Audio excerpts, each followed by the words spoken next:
Hey everyone, welcome back to the Dental Marketing Mix. I'm Dan Bryan, co-founder of DentalScapes, and this is the show where we cut through the noise on online marketing and give dental practice owners real, actionable strategies to grow.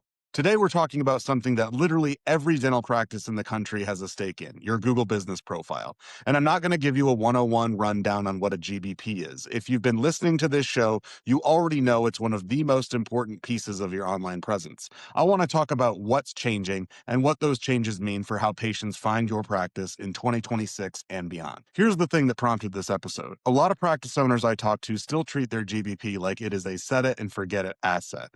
They verified it a few years ago, they added some photos, collected reviews, and they haven't really touched it since. And I get it, you're running a practice. You're not sitting around reading Google's developer documentation for fun. But the platform has evolved in some pretty significant ways recently, and if you're not keeping up with it, you're leaving real opportunity on the table. And in competitive markets, you might actually be losing ground without knowing. So let's get into it. What's actually changed, what's coming, and what you should do about it. Let's start with what's still true. Your Google Business Profile, or GBP, is still the single most important local marketing asset that you have. It's what determines whether you show up in the local pack, those 3 map listings that appear above the organic search results when someone searches dentist near me or pediatric dentist in Charlotte. For most dental practices, the local pack is where the majority of new patient inquiries come from. That hasn't changed. If anything, it's gotten even more true as search behavior has continued to shift toward local, mobile, and voice-based queries. What has changed, on the other hand, is how much your profile and everything connected to it influences what Google shows and says about your practice.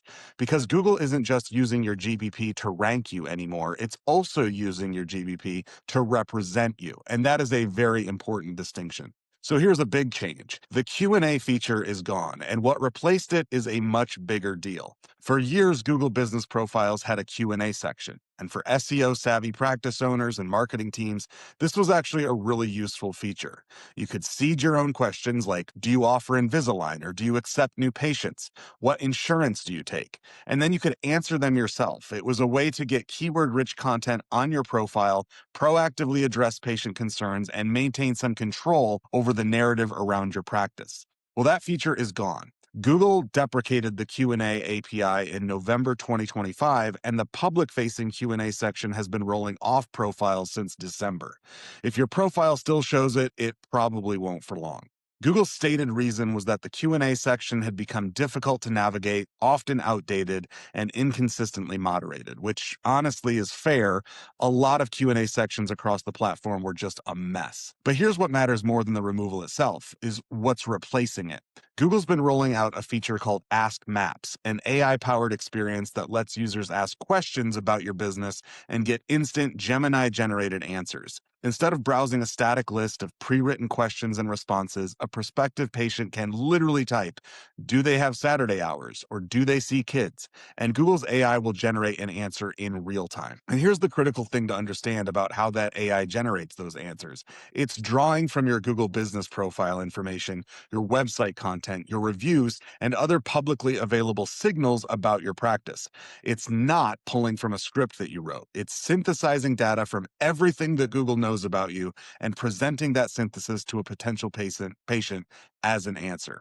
Now, I want to be transparent about where Ask Maps stands right now. Healthcare providers, including dental practices, are currently in a category that Google has been more cautious about when rolling out this feature, probably because of the sensitivity around medical information. So you may not see the Ask Maps interface on your profile yet, the way you might on a restaurant or retail business. But here's why that doesn't mean you should wait. The underlying shift, Google using AI to synthesize information about your practice from multiple sources, that's already happening. AI overviews in search results, generative answers in maps, and AI-powered summaries across Google's products are all drawing from the same well.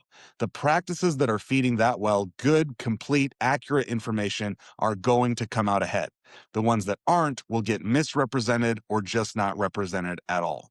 Your profile completeness is now more important than ever.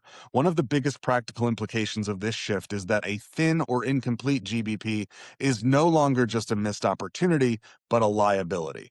If a patient asks Google's AI whether your practice offers dental implants and your GBP doesn't list that service, the AI may tell them that you don't. Game over. It might say it doesn't have information on that. Either way, the patient moves on. They don't call to check. They don't visit your website to investigate. They just go somewhere else. So let's talk about what complete actually means in the context of your GBP. We're talking about every service you offer, listed specifically and in detail, not just general dentistry and cosmetic dentistry. If you do veneers, list veneers. And if you do Invisalign, list that. If you do same-day emergency appointments, list that. Your business description should be thorough, keyword conscious, and written in plain language that reflects how patients actually search. Your hours need to be accurate, including holiday hours and any variations that you run. Your photos should be recent, professional, and representative of the actual experience at your practice. It's not busy work. Every detail you add to your profile is data you're giving Google to represent you accurately. And as Google leans more heavily on AI to answer patient questions and summarize local businesses, that data becomes your voice. Your website is now a GBP signal also, not a separate asset. This is something that a lot of practices still haven't internalized, I feel, and it's becoming more important by the day. Your website content directly influences what Google's AI says about you, both in AI overviews, in search results, and increasingly in maps-based features like Ask Maps. If a patient asks Google whether you're good with anxious patients and your website has a detailed page about your sedation dentistry approach and how you work with nervous patients, that content can surface in an AI-generated answer. But if your website doesn't address that at all, the AI has nothing to draw from. It will either skip the question or give a generic non-answer, and that's it. This is what we mean when we talk about GEO, or generative engine optimization, which is the practice of making sure your content is not just optimized for human readers and traditional search rankings, but structured in a way that AI systems can understand, extract, and accurately represent. It means having clear, direct FAQ-style content on your website. It means using schema markup so Google can understand what kind of practice you are and what you offer. It means writing about your services in a way that mirrors the language patients use when they ask the questions themselves. At DentalScapes, this is something we've been incorporating into our work with clients for a while now, years, well before most practices were even thinking about it. And the reason is very simple. This shift isn't coming, it's already here. The practices that have website content built to feed AI systems are already benefiting. The ones that don't are already getting passed over in ways they can't see in their analytics. Last but not least, reviews are doing more work than ever, and they work differently now. We've done a few recent episodes on Google review strategy, so I won't go too deep here, but I want to reinforce something in the context of this GBP evolution conversation. Your reviews are now a primary source of data for AI-generated answers about your practice. Think about that. If patients consistently mention your hygienist by name in reviews, that person becomes associated with your practice in AI summaries. If multiple reviews mention how easy your practice is to get to or how flexible your scheduling is, that can influence how Google represents your practice to someone asking a logistical question. And conversely, if your review profile is thin, generic, or dominated by short one-liners, the AI has very little to work with. You're giving Google a story to tell about your practice. Reviews are part of it, and they carry real weight. The ask here isn't anything new. It's the same consistent review generation strategy we always talk about. Ask every patient, make it easy, and keep the velocity steady. The reason to do it has just gotten more urgent. So let's bring this together into something actionable. If you're listening to this and thinking, okay, I need to take a serious look at our GBP situation, this is where I would start. First, go into your Google business profile and audit it like a patient would. Go through every section. Are your services listed specifically and completely? Is your business description thorough and accurate? Are your hours right? Are your photos recent? If the answer to any of those is no, that is your first fix. Second, look at your website through an AI lens. Are there pages that clearly answer common patient questions? Do you have content that speaks to your specific services, your approach, your patient experience? Is that content organized in a way that's easy for a machine, not just a human, to parse? And if not, that's worth investing in. Third, evaluate your review strategy. Are you generating reviews consistently? Are they substantive? Do patients mention specific services, team members, experiences? Are you responding to all of them?